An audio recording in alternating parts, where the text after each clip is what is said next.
je voudrais apporter quelques éclairages, parce que je pense que c'est très important dans le cadre de la communication, j'allais dire de manière générale.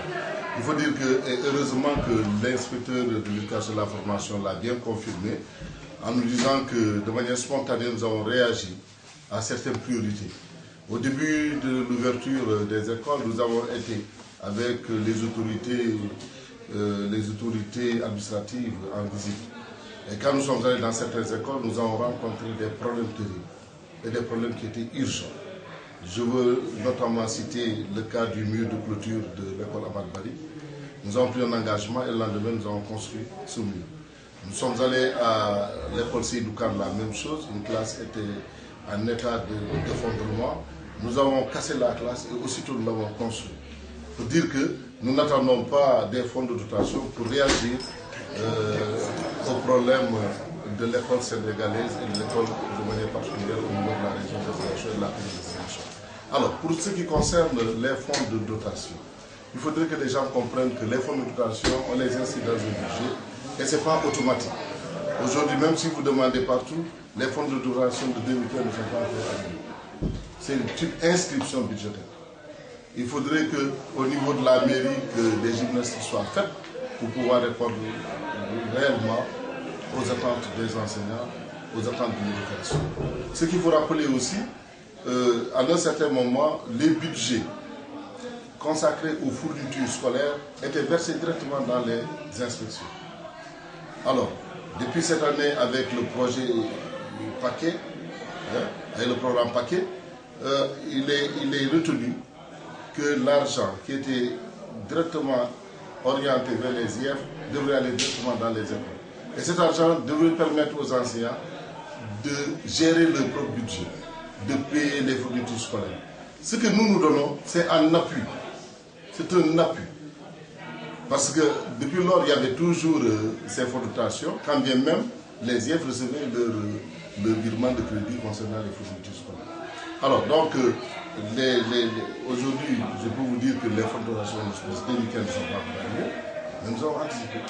Et nous avons donné aujourd'hui une valeur de 10 millions en craie principalement parce que, après la rencontre que nous avons eue avec les autorités académiques, il semblerait que la craie pose beaucoup plus de problèmes. Et ça, c'est un phénomène aujourd'hui qui est national. Partout où vous vous demandez, il y a des problèmes de craie qui se posent. Voilà ce qui justifie un peu le retard. Dire que c'est une volonté que nous avons manifestée parce qu'on pouvait le faire dès la rentrée. Imaginez, entre une classe qui s'écroule, un mur qui tombe, quelle est l'urgence entre ça et la craie? Nous avons voulu sauver la vie des élèves. Et aujourd'hui, tous ces élèves qui ne devraient pas avoir l'occasion d'être dans des classes le sont à Seydou Kane. Ceux qui étaient en insécurité à Ahmad Bari ont vu le mur clôture construit.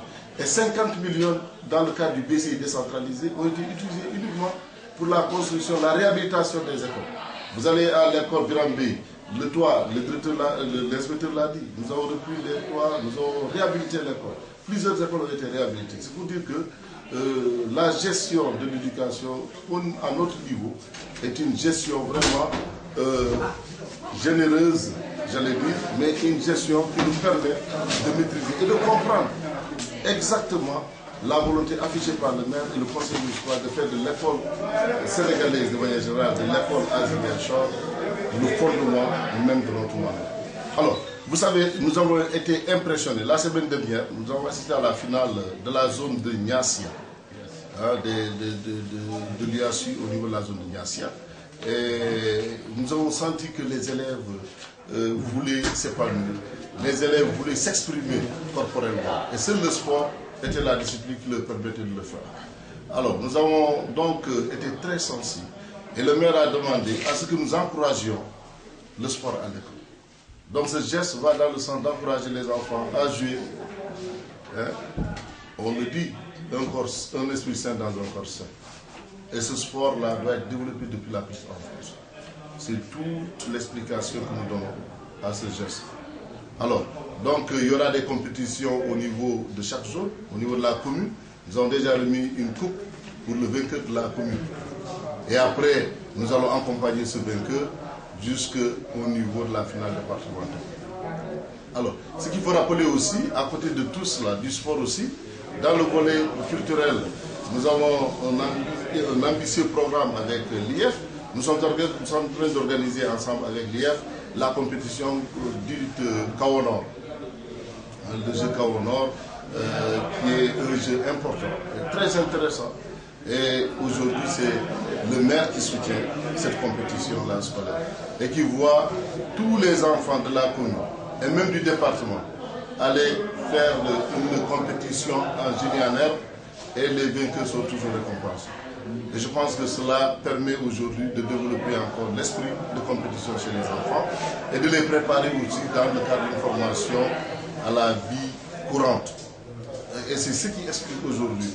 Et je m'en félicite. L'année dernière, quand nous avons fait la dictée PGL, le tournoi de la dictée pour les candidats au Canada, nous n'avons pas eu d'admis à Ziguinchor. C'était le département de Bignona qui avait gagné. Mais grâce à ce concours aussi, nous avons commencé à noter des talents. Et cette année, Ziguinchor, au niveau régional, la commune de Ziguinchor a une candidate qui a gagné et qui va représenter le département de Ziguinchor, la région de Ziguinchor, au concours général de dictée à Dakar. Donc voilà certains aspects qui montrent qu'aujourd'hui nous avons le devoir et le droit de soutenir l'éducation au niveau de la commune de Ziguinchor. Et encore que nous avons avec l'IF signé un contrat de performance. Je sais que l'IF, avec les résultats que nous avons eu l'année dernière à la 36e, veut booster ces résultats. Et nous allons l'accompagner pour réussir cela. J'ai oublié de vous dire, à côté de ces fonds de dotation, il n'y a pas seulement les fournitures que nous avons données. Nous avons donné aussi 2 millions de carburant à l'IF pour le soutenir dans le cadre de l'encadrement. Et ça, c'est dans les fonds de dotation. Donc si vous prenez 10 millions plus 2 millions de carburant, nous sommes presque à 12 millions. Le carburant a été déjà remis à l'IF pour le soutenir dans les efforts d'encadrement et de supervision du système éducatif.